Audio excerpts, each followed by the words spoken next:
Tepuk tangan dulu buat Tuhan Yesus, haleluya. Puji Tuhan, ibu-ibu silakan duduk.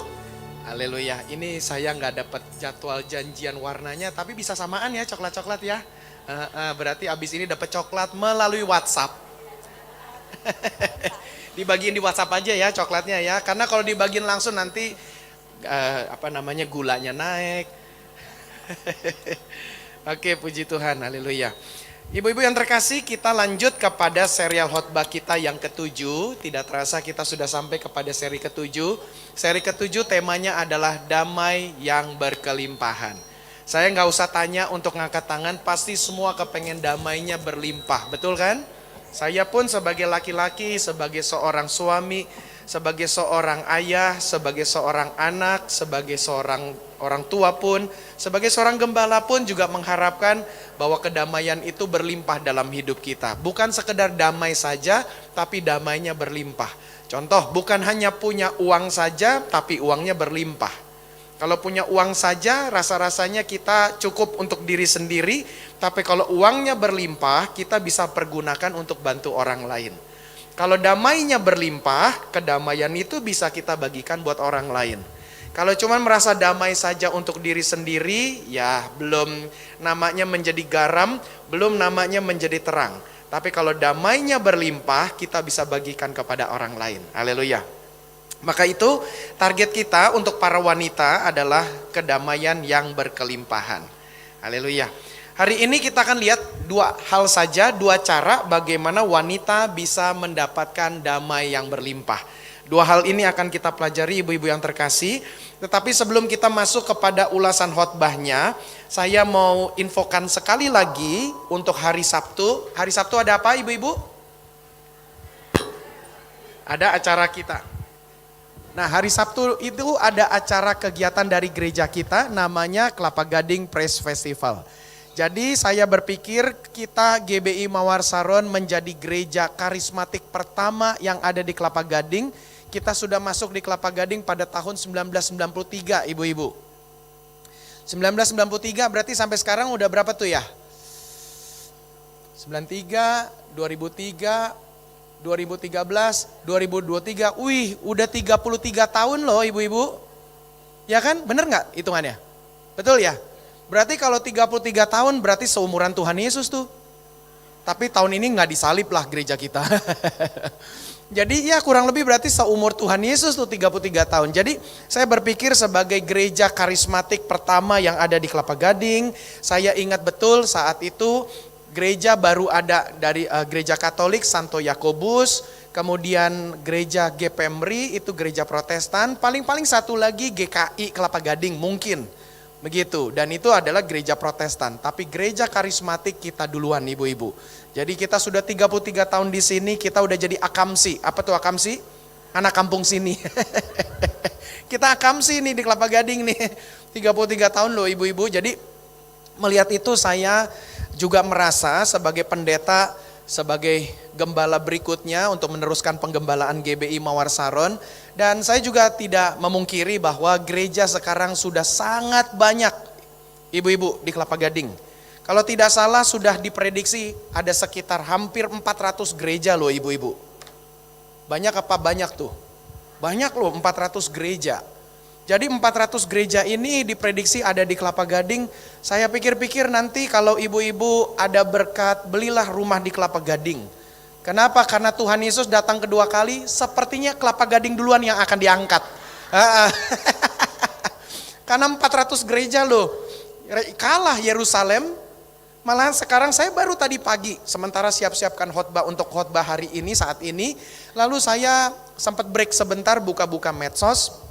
Saya melihat ada satu berita memberitakan bahwa di Israel sekarang sedang digodok peraturan di parlemen mereka. Peraturannya adalah begini. Usulan dari dua anggota parlemen yang ada di Israel adalah mereka mengusulkan undang-undang, kalau ini disetujui, yaitu adalah tidak boleh membagikan nama Tuhan Yesus di Israel. Jadi dengan kata lain, kalau peraturan ini digodok dan nanti gol menjadi sebuah undang-undang, maka berarti di Israel sudah tidak boleh lagi menyebut nama Tuhan Yesus, gereja-gereja bisa ditutup, gereja yang percaya Tuhan Yesus bisa ditutup, Maka kita yang sekarang mau jalan-jalan ke Israel ke depannya nanti, berarti kita nggak boleh sebut nama Tuhan Yesus. Berarti kemungkinan besar atribut-atribut salib pun tidak boleh lagi beredar di Israel. Maka itu bisa jadi kemungkinan gereja-gereja yang ada di sana itu disuruh nggak boleh pasang salib lagi, nggak boleh khotbah sebut nama Tuhan Yesus. Dan ini unik loh ibu-ibu. Jadi apa yang terjadi 2000 tahun yang lalu, mereka menolak Tuhan Yesus dan menyalibkannya, sekarang mau terulang lagi nih. Nama Tuhan Yesus ditolak dan disalibkan. Ya saya pribadi nggak yakin sih usulan undang-undang itu akan disetujui, karena itu akan memicu keributan. Berapa banyak juga Israel itu sangat terbantu karena orang Kristen. Karena kita yang sering kali pergi ke sana, kita yang berkunjung, kita yang pilgrim, kita yang Holy Land ke sana, mereka dapat banyak berkat dari kita orang Kristen. Nah, jadi saya pikir itu sekedar info saja bahwa memang ketika membaca berita seperti ini, buat saya lucu ya, kok keadaan-keadaan seperti ini. Jadi di Yerusalem, balik lagi gereja nggak sebanyak seperti di Kelapa Gading. Jadi ibu-ibu saya berpikir kita GBI Mawar Saron sebagai gereja karismatik pertama bolehlah kita mengadakan konser dengan menamakan Kelapa Gading. Karena kita kan anak Kelapa Gading gitu. Jadi dengan kata lain ibu-ibu pastikan jam berapa? Jam 3 sore ya. Jadi nggak usah pusingan jemuran, nggak usah pusingkan setrikaan. Jadi hari Sabtu besok datang ke gereja, bawa kenalan, bawa keluarga, ajak suami. Kalau suami males-malesan ke gereja, ini kesempatannya. Lu datang lu ke gereja lu, begitu. Jadi ajak untuk datang ke gereja. Acaranya mulai jam 3 teng, jadi harapannya jangan datang jam 3 teng. Apalagi jam 3.15. Gitu. Jadi datanglah kalau bisa setengah 3, ibu-ibu atur kursi yang bagus, yang cocok dengan selera, ibu-ibu bisa ibadah di situ. Oke, puji Tuhan. Saat ini kita akan lanjut kepada seri yang ke-7. Seri ke-7 berbicara tentang damai yang berkelimpahan. Sebagai seorang wanita, ibu-ibu saya tahu dan kita sudah bahas berkali-kali, sebagai seorang wanita, wanita itu ada banyak urusan yang harus diurus oleh wanita. Wanita mesti ngurus masakan, wanita mesti ngurus pakaian, dicuci, disetrika, dijemur, juga mengurus juga kancing yang copot gara-gara disetrika, lepas kancingnya mesti dijahit lagi. Ada juga ketika disetrika ketusuk ujungnya yang lancip itu dari setrikaannya lalu sobek, mesti dijahit lagi. Intinya ibu-ibu banyak yang diurus. Belum lagi ngurus suami, ngurus anak kalau sudah berkeluarga. Kalau belum berkeluarga juga perempuan mesti juga bekerja, cari nafkah, cari uang. Jadi ada banyaklah tugasnya perempuan, belum mengurus urusan rumah tangga, belum lagi sampai juga mengurus urusan keran bocor, betul? Genteng bocor, ember bocor, tabungan bocor. Jadi semuanya diuruskan sama perempuan. Jadi melihat seperti ini ibu-ibu yang terkasih, saya tahu pasti ada banyak yang dipikirkan oleh ibu-ibu. Oleh perempuan pun yang belum berkeluarga pasti juga banyak yang dipikirkan. Belum lagi perempuan-perempuan yang belum berkeluarga ditagih terus sama orang tuanya. Kapan mama dapat cucu? Artinya ditanyain terus kapan nikah, kapan nikah. Perempuan yang single pun juga kalau sudah bekerja, datang ke kondangan pernikahan pun semua orang nanyain kapan nyusul, kapan nyusul, kapan nyusul. Makanya perempuan muda pun yang belum berkeluarga juga stres. Tertekan juga, kenapa? Karena selalu datang pergi ke kondangan yang harusnya happy-happy, yang harusnya bisa makan gratis, bawa Tupperware lagi. Nah jadi kan, batuk dulu, tapi ini batuk beneran. Jadi wanita yang belum berkeluarga pun juga pengennya pergi kondangan dapatnya damai. Ada teman yang menikah dia juga ingin datang di kondangan, pengennya sukacita. Tapi ditanyain orang, tuh teman kamu nikah, kapan kamu nyusul? Saking jengkelnya buat wanita-wanita yang single di setiap kondangan ditanyain kapan nyusul, kapan nyusul. Gantian wanita-wanita itu ingin bertanya di saat momen kedukaan. Nanya kepada ibu-ibu kapan nyusul, kapan nyusul. Nah jadi itu semua yang sudah berkeluarga, yang belum sama-sama juga pasti punya stres, punya tekanan. Sehingga akhirnya damainya menjadi tidak berlimpah. Nah itu yang saya bisa lihat. Memang juga di lain pihak, kemampuan wanita bisa bermultitasking, bisa melakukan banyak pekerjaan dalam satu waktu bersamaan, bisa pikirkan banyak perkara dalam satu waktu bersamaan, maka akibatnya Banyak yang dipikirkan oleh perempuan sehingga perempuan bisa kehilangan damai. Apalagi misalnya banyak yang dipikirkan juga membuat wanita menjadi khawatir atas banyak hal. Harusnya hal-hal itu nggak usah dikhawatirkan, jadi khawatir tuh. Oke, berikutnya lagi. Banyak hal juga yang dipikirkan oleh perempuan sehingga menjadi khawatir untuk hari ini, khawatir untuk hari esok. Bahkan kemarin yang sudah lewat pun masih dikhawatirkan atas hari kemarin. Makanya itulah sebetulnya kehebatan perempuan punya pikiran, tetapi ada lainnya, ada efeknya, sehingga bisa banyak pikiran. Nah itu tuh, belum lagi kalau misalnya saya kasih contoh, banyak yang dipikirkan oleh perempuan bisa membuat juga menjadikan wanita itu kurang percaya sama orang tuanya. Ini papa mama begini, ini kalau yang masih muda ya, ini papa mama kerjanya lagi repot, perang lagi seru-seruan di Timur Tengah, Rusia Ukraina perangnya belum selesai, kemudian sekarang Israel sama Hamas juga belum selesai, sekarang Israel sama Iran, Amerika juga ikutan lagi. Nah jadi banyak pikiran nih, aduh kalau begini usaha papa mama bisa goyang, aku nanti gimana ya, sekolahnya tuntas gak ya, kuliahnya tuntas gak ya. Nah jadi banyaklah yang bisa dipikirkan, perempuan tuh bisa pikir lebih panjang daripada laki-laki. Makanya jangan kaget ibu-ibu kalau punya suami, papa mah gak pernah pikir panjang, emang begitulah laki-laki. Pikirannya laki-laki begitu, hanya single tasking. Jadi cuma pikir satu hal tuh. Makanya sekali lagi nih bonus tambahan, kalau suami pulang ke rumah ibu-ibu, jangan dibombardir dengan berbagai macam pertanyaan dan permasalahan. Kasih tenang dulu setengah jam, biar dia duduk dulu ambil napas. Dan kita gak usah bantu-bantuin, papa mau ngambil napas ya, kata Pak Pendeta Yohanes, pulang mesti didiemin dulu, kasih dulu ambil napas. Nih aku bantuin ambil napas nih, aku bantuin biar dapat napasnya. Udah ya, gak usah setengah jam seperti kata Pendeta Yohanes. 1 menit aja udah cukup, mama udah bantuin napas. Tenang dulu ibu-ibu, gak usah ditanya dulu macam-macam. Karena suami tuh begitu loh. Kebanyakan suami pengen pulang ke rumah mendapatkan kedamaian. Makanya kalau di rumah tidak dapat kedamaian, dia ke lapo. Ini jujur loh. Karena di lapo dia justru mendapatkan kedamaian. Di lapo teman-temannya menyambut dia dengan tangan terbuka. Udah lama gak kesini, apa kabar? Udah lama nih gak ketemu nih, terakhir kali ketemu tahun kemarin Desember 2025. Maka ucapan yang pertama selamat hari Natal. Ucapan kedua selamat tahun baru. Ucapan ketiga selamat tahun baru Imlek. Ucapan keempat selamat Ramadan. Karena baru ketemu Maret kan. Udah lama gak ketemu, terakhir kali ke Lapo di bulan Desember ya. Kangen lo gua sama lu. Tapi waktu ke rumah, lu lagi. 4 gue liat muka lu. Tuh kan beda kan. Di rumah dia mengharapkan kedamaian, istri nyambutnya papa. Cia dia kira sarangeo dulu, nggak tahu digoyang. Sementara di Lapo, sini gue traktir minum, lu mau apa? Bang, apa yang dia minta, gue yang bayar. Tuh pas di rumah istrinya, papa. Nangkap ya ibu-ibu perbedaannya? Makanya tahu kan kenapa suamimu di Lapo melulu? Batuknya bohongan ini. Nah jadi baguslah kita banyak sharing-sharing begini biar ibu-ibu tahu bahwa itulah Tuhan ciptakan laki-laki modelnya begitu, perempuan model begitu. Makanya ini sepadan, bukan seimbang. Kalau seimbang itu sama ditimbangnya. Karena sepadan itu bisa mencocok-cocokkan. Haleluya.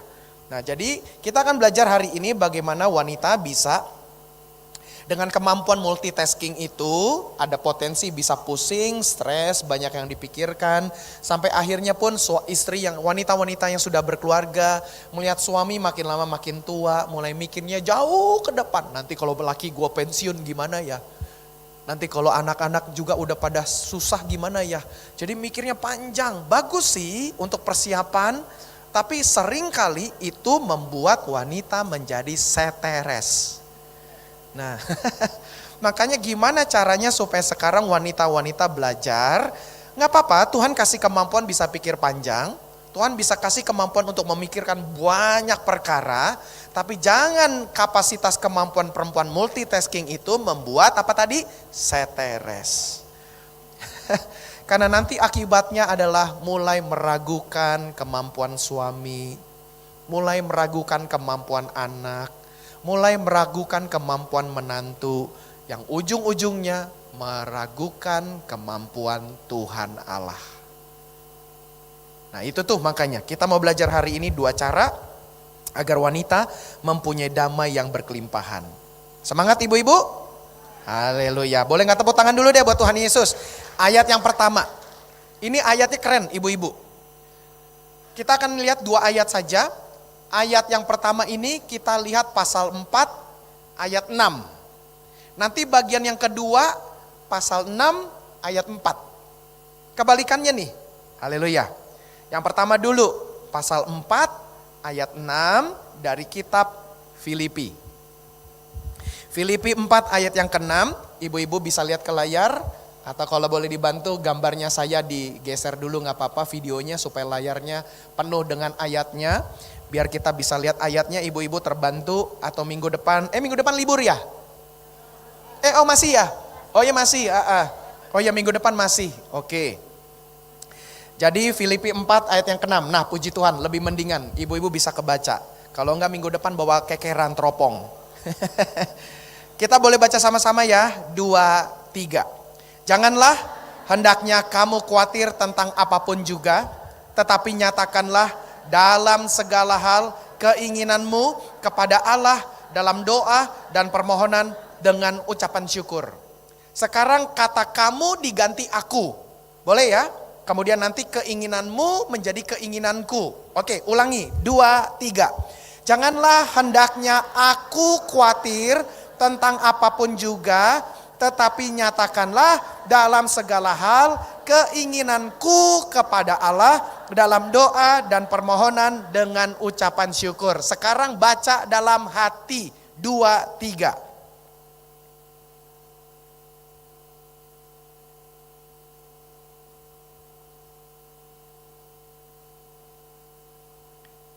Haleluya, boleh bilang amin. Nah, jadi ibu-ibu, Filipi adalah lokasi kota di mana gerejanya diisi oleh orang-orang kaya. Lydia penjual kain ungu berasal dari kota Filipi. Ini perempuan kaya. Kalau istilahnya saya dalam generasi saya waktu muda dulu kita bilangnya ini perempuan tajir. Perempuan kaya, Filipi. Dan di Filipi itu banyak pejabat-pejabat di Romawi yang memang itulah tempatnya. Jadi kota Filipi itu menjadi salah satu tempat di mana tentara-tentara Romawi itu punya home base, markas. Salah satu markasnya di situ. Dan tidak sedikit istri-istri para pejabat itu bertobat dan kenal Tuhan Yesus karena pemberitaan Rasul Paulus. Dan mereka ini termasuk jemaat yang murah hati karena mereka diberkati Tuhan secara finansial. Tetapi kenapa menariknya Rasul Paulus bisa mengatakan kepada jemaat yang kaya, bukan jemaat yang miskin loh, jemaat yang kaya. Maka kata Paulus kepada jemaat yang kaya ini, janganlah hendaknya kamu khawatir tentang apapun juga. Lah orang kaya khawatir apa sih? Uangnya banyak. Orang kaya susah apa sih? Uangnya berlimpah. Stres apa sih? Nangkep gak ibu-ibu? Tapi betapa menariknya Rasul Paulus menuliskan kalimat ini kepada jemaat yang kaya. Waduh, mereka seringkali kasih sumbangan loh buat Rasul Paulus. Seringkali juga rasul-rasul yang lain datang ke kota Filipi, dikasih tumpangan, dikasih berkat, dikasih bekal. Dan mereka seringkali menitipkan berkat untuk jemaat di Yerusalem. Waduh, ini jemaat-jemaat yang kaya loh ibu-ibu Filipi. Tapi menariknya Paulus tetap katakan dalam suratnya kepada Filipi, janganlah hendaknya kamu khawatir tentang apapun juga. Jadi kita bisa belajar ibu-ibu yang terkasih, orang kaya pun bisa khawatir. Jadi jangan kita berpikir dalam hati berkata atau kita marah sama Tuhan, Tuhan, kalau aku punya 10 juta pasti aku akan bahagia. Lalu Tuhan ngetes, bener? Tuhan kirim 10 juta. Pas 10 juta nyampe, kagak bahagia juga. Gara-gara 10 juta nyampe, kita jadi mikir, iya ya panci perlu ganti. Gagang pintu kamar mandi perlu ganti. Selama ini kamar mandi rusak gagangnya. Sampai setiap kali mau mandi kita mesti nyanyi supaya orang di luar tahu di dalamnya ada orang. Jadi mulai mikir lagi tuh, oh iya ya kompor, oh iya ya ini itu, oh iya baju ya, oh iya ya kebaya buat kondangan. Nah mulai mikir kan, akhirnya merasa 10 juta gak cukup juga tuh. Lalu berdoa lagi, Tuhan 20 juta pasti aku akan bahagia. 20 juta nyampe mulai mikir, kayaknya mau ganti motor boleh nih. Daripada ke WBI ibadah wanita, selama ini nunggu jaklingko, kalau panas kepanasan, hujan kehujanan, kayaknya beli motor boleh deh. Pas udah beli motor, oh iya jaketnya, oh iya jas hujannya, oh iya helmnya. Baru berasa, ya 20 juta gak cukup. Nanti kalau 40 juta aku akan bahagia. Pas 40 juta datang, keluarga juga ikut datang. Dengar-dengar katanya udah ada 40 juta ya. Komporku juga dong, tolong dong nebeng. Nah boleh gak pinjem duit? Nah keluarga-keluarga yang selama ini gak pernah datang, ikutan datang tuh. Nah siap gak ibu-ibu? Haleluya. Tuh keluarga langsung telepon tuh. Gara-gara udah dapat 40 juta. Langsung telepon. Jadi dengan kata lain ibu-ibu yang terkasih, kita seperti khotbah minggu kemarin, kalau ibu-ibu pengen dapat berkat berkelimpahan, ada efek sampingnya. Keluarga-keluarga akan datang semuanya. Stres kan? Ponakan-ponakan antre yang selama ini gak pernah datang, toto mendadak datang dan berkata, karena tante sekarang sudah kaya, minta modal dong. Nah, jadi dengan kata lain ibu-ibu yang terkasih, jemaat Filipi pun tadi tuh ayatnya, mereka dipesankan oleh Rasul Paulus, jangan khawatir atas apapun. Maka cara pertama untuk wanita bisa mendapatkan damai yang berkelimpahan adalah stop khawatir. Apa tuh? Stop khawatir. Boleh pikir panjang. Boleh pikirkan banyak perkara. Boleh timbang-timbang, tapi jangan kelamaan. Boleh pikir jauh, tapi pikiranmu yang sanggup jauh itu juga jangan bikin suami pusing. Karena waktu suami pusing, sikap suami berubah, kita jadi pusing lagi. Kenapa laki gue sikapnya berubah? Apa jangan-jangan ada wanita lain kah? Nggak taunya nggak ada, kitanya udah pikir ada wanita lain kah, ada ini kah, ada itu kah, ada ini kah. Kita udah banyak pikir, akhirnya stres. Kita makin stres, akhirnya jadi senewan, suami kena semprot, anak kena semprot, cicak yang lagi lewat pun kena semprot. Apa lu, lewat-lewat lu, nggak tau gue lagi sebel. Nah jadi dengan kata lain ibu-ibu, kata Paulus tadi kepada jemaat Filipi, jangan khawatir, apapun gak usah dikhawatirkan. Tapi ada solusinya, ada jalan keluarnya. Paulus nuliskan ayat 6 ini dari Filipi 4. Paulus kasih solusi. Yang pertama pilihannya jangan khawatir, melainkan. Apa yang kita tukar dengan khawatir? Nah ditukarnya dengan apa? Nyatakanlah segala hal keinginanmu kepada Allah dalam doa dan permohonan dengan ucapan syukur. Waduh ini bagus loh ayatnya loh. Dalam doa. Makanya ibu-ibu waktu lagi pusing, lagi stres, banyak berdoa. Tuh, berdoanya ngomong kepada Tuhan. Nah, ceritakan sama Tuhan, doa sama Tuhan, nyembah kepada Tuhan. Mulai di situ nyanyi walaupun suaranya fales. Nyembah Tuhan. Pak Pendeta, Pak Yohanes, saya gak bisa main alat musik. Aku pun gak bisa main alat musik. Jadi kalau aku nyembah ya nyanyi aja, gak masalah. Suara kita mau cocok gak cocok, Allah gak peduli. Nah berikutnya lagi adalah dikatakan, dan permohonan dengan ucapan syukur. Boleh ngomong sama-sama, dengan permohonan, permohonan dengan ucapan syukur. Tuh, kenapa sampai detail? Permohonan dengan ucapan syukur. Berapa banyak kita suka memohon kepada orang, tapi dengan tidak ucapan syukur. Tapi dengan sumpah serapah. Ini saya hanya kasih contoh ibu-ibu yang terkasih. Berapa banyak orang-orang konteks saya di medsos memohon pertolongan. Pak Pendeta tolong bantulah, gak ada beras. Saya mau jawabin, beras banyak di supermarket. Kan katanya gak ada beras, banyak kok beras di supermarket. Iya Pak Pendeta, kan kesononya mesti beli. Iya aku tahu. Tapi dari orang-orang yang memohon itu, ibu-ibu yang terkasih, memohon kepada saya nih, tapi tidak dengan ucapan syukur loh. Tapi dengan mojokan saya.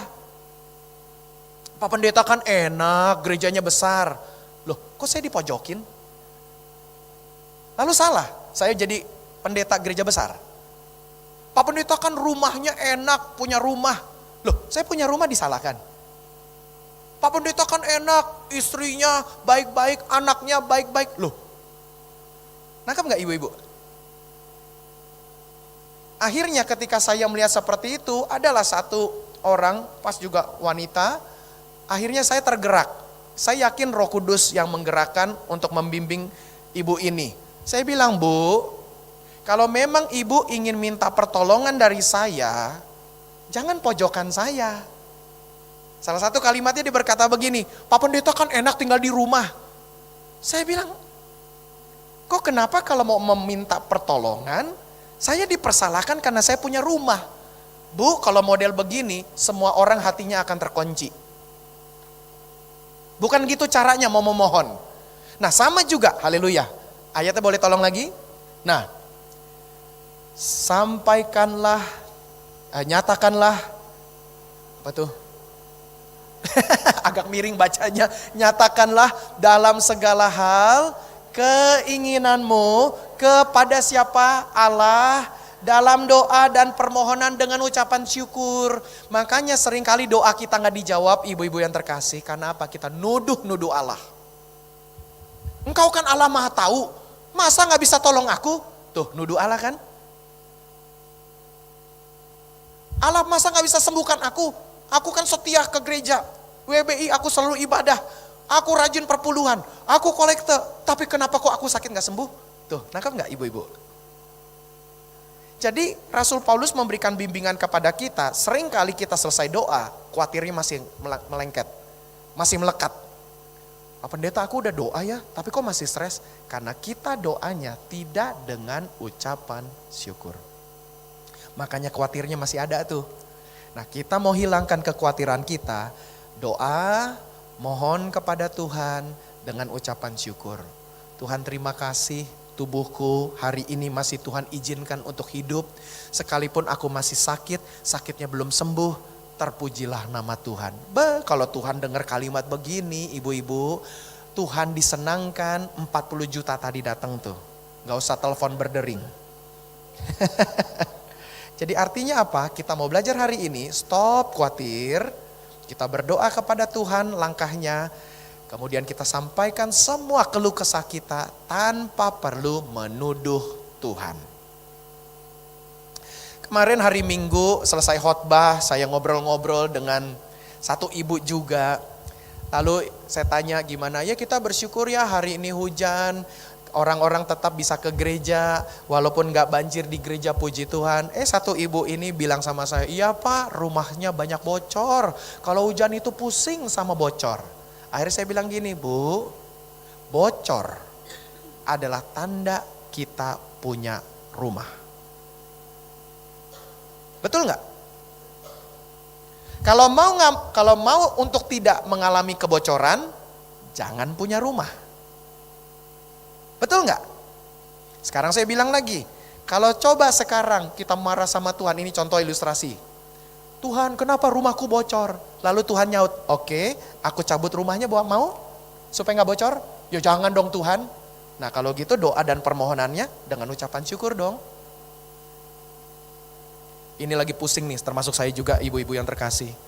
Kita mau lapor pajak, mau nulis SPT. Kan kita mau taat dong, taat pajak kan, bikin SPT. Aduh mesti pelajarin lagi pemerintah. Bikin dengan aturan nanti dengan sistem Cortex.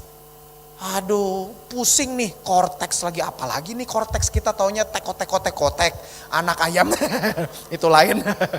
Aduh, korteks lagi, apalagi ini nih, binatang apa ini korteks. Jadi, aduh pusing, sampai saya berkata dalam hati dengan menggerutu nih, ya saya terbuka nih, saya menggerutu, ini kita mau bayar pajak malah makin disusahin ya. Jadi dengan kata lain, akhirnya marah-marah, bersungut-sungut, akhirnya bikin kita pusing. Nah, mau bikin SPT tadi tuh, Pak Pendeta pusingnya mau lapor SPT. Saya bilang begini, mau gak pusing isi SPT? Tuhan angkat mobilnya, Tuhan angkat rumahnya, Tuhan angkat usahanya, mau? Oh jangan dong Pak Pendeta. Ya kalau gitu jangan ngeluh. Nangkap gak ibu-ibu yang terkasih? Pak Pendeta pusingnya sama suami, ya udah suaminya mau diangkat. Pak Pendeta pusingnya sama anak-anak, mau anak-anaknya diangkat? Ya kan enggak juga dong. Ya jangan dong Pak Pendeta. Nah makanya bersyukurlah senantiasa. Boleh gak tepuk tangan buat Tuhan Yesus? Haleluya. Makanya langkah yang pertama supaya damainya berkelimpahan nih ibu-ibu, yaitu apa? Stop khawatir atau stop khawatir. Haleluya. Yang kedua, cara kedua agar damai berkelimpahan adalah ini keren. Stop membanding-bandingkan. Apa tuh? Stop membanding-bandingkan. Tadi Filipi 4 ayat 6, sekarang 6 ayat 4. Tapi bukan di Filipi, kita mampir ke tetangganya dari kitab ini, Galatia. Galatia 6 ayat 4, Rasul Paulus juga penulisnya. Dikatakan Galatia 6 ayat yang keempat, baiklah tiap-tiap orang menguji pekerjaannya apa? Sendiri. Maka ia boleh bermegah melihat keadaannya apa? Sendiri. Dan bukan melihat keadaan siapa? Orang lain. Tuh, Paulus berpesan kepada kita, orang Galatia, baiklah tiap-tiap orang menguji pekerjaannya sendiri, lihat aja diri sendiri. Lalu sesudah lihat diri sendiri, bersyukurlah, bermegahlah waktu melihat keadaan sendiri dan bukan waktu melihat orang lain. Tuh, jadi kita belajar yang kedua, supaya damainya bisa berlimpah ibu-ibu yang terkasih, stop banding-bandingkan. Kamu ya nikahin saya, bikin hidup jadi susah. Orang tuaku gak pernah bikin aku susah. Gara-gara nikah sama lu Rudolfo, jadi hidupnya sekarang susah. Tuh banding-bandingkan kan. Ibu-ibu udah tahu laki-laki paling gak suka dibandingkan. Sebodoh-bodohnya suami kita ibu-ibu, walaupun saya tidak bersuami, ini hanya saya menggambarkan, mengumpamakan saya sebagai wanita. Sebodoh-bodohnya suami kita, itu sudah suami kita. Bersyukur aja, semangati dia, papa ayo pasti bisa, papa pasti sanggup. Ayo, papa pasti mampu kok. Gak usah banding-bandingin, tahu gitu gua kagak kawin sama lu Rudolfo, gua kawin sama itu tuh, temen lu tuh si Pablo namanya. Ini nama-nama Meksiko semua. Sekali lagi, baiklah tiap-tiap orang menguji pekerjaannya sendiri. Maka ia boleh bermegah melihat keadaannya sendiri. Bersyukur atas apa yang ada di tangan. Khotbah hari Minggu 2 minggu yang lalu, seri pertama kita bahas 12 kelimpahan jemaat GBI Mawar Saron. Ibu-ibu nih, 12 kelimpahan jemaat GBI Mawar Saron. 2 minggu yang lalu, 2 hari Minggu yang lalu kita bahas kelimpahan harian. Saya khotbahkan bagaimana Tuhan memberikan contoh dari bangsa Israel waktu mereka keluar dari tanah Mesir. Mereka punya alat ukur semacam Tupperware. Dengan ukurannya disebutkan gomer. 1 gomer. Belum tentu ada orang yang punya gomer yang sama. Ukurannya belum tentu segomer. Ada yang punya 1 gomer utuh, ada yang setengah gomer. Kenapa? Karena ukuran gomernya pecah. Tapi masih bisa bawahnya tuh, masih bisa buat nampung, dia pakai. Ada yang gomernya hilang, ada yang gomernya ketinggalan, ada yang belum punya gomer. Alkitab menjanjikan di situ adalah orang yang punya 1 gomer tidak berkelebihan, orang yang tidak punya ukuran 1 gomer itu tidak berkekurangan.